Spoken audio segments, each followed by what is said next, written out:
really mean, Mark? Yeah, Ravi, it's a significant threat to withhold funding for the CTA unless safety is improved. How serious the Federal Transit Administration is about acting on that threat remains to be seen. Transit experts telling the I-Team today the spirit of that threat may be what's necessary to spur action.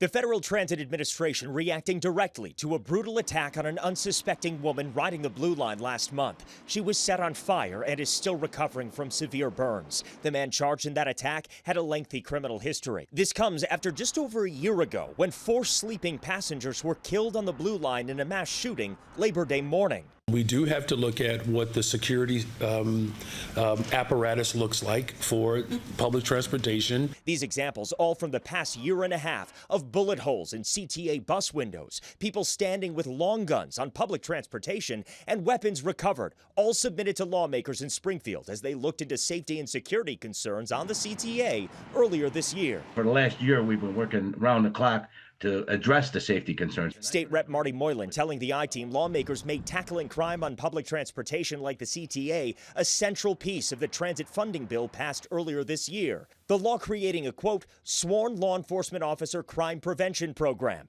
within a year of it taking effect, with the Cook County Sheriff's Office, Chicago Police, and local municipalities involved. There's concern about when you get ride a bus or a train about safety, and not only for the people, the residents, but also the people that work in these trains and systems. The threat from the feds is clear. Quote, if CTA does not take immediate action to increase its law enforcement presence, we will withhold federal funds. But director of the University of Illinois Chicago Urban Transportation Center, P.S. Shriraj, says the letter from the FTA may actually move the needle in the right direction. They'll have to show what they are willing to do to improve the optics of how their system is being perceived.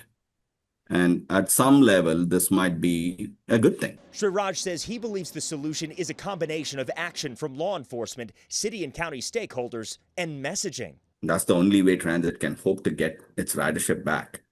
The more such incidents keep happening, the more it becomes a vicious cycle. Then we don't have a very compelling argument to make to decision makers that they should fund this system. Now, Shriraj says cutting off funding to the third largest transit system in the country would be a difficult task for the federal government with the mobility of millions of people at stake.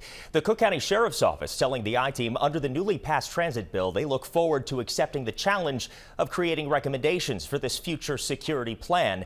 That will start June 1st of next year, but obviously very different timelines here. The FTA saying we need something in the next week or two, and then under the law that was just signed to fund transportation in the state and in Illinois, we see a much larger timeline there. Yeah, well, the political pressure's on right now. It really is. Mark, thank you.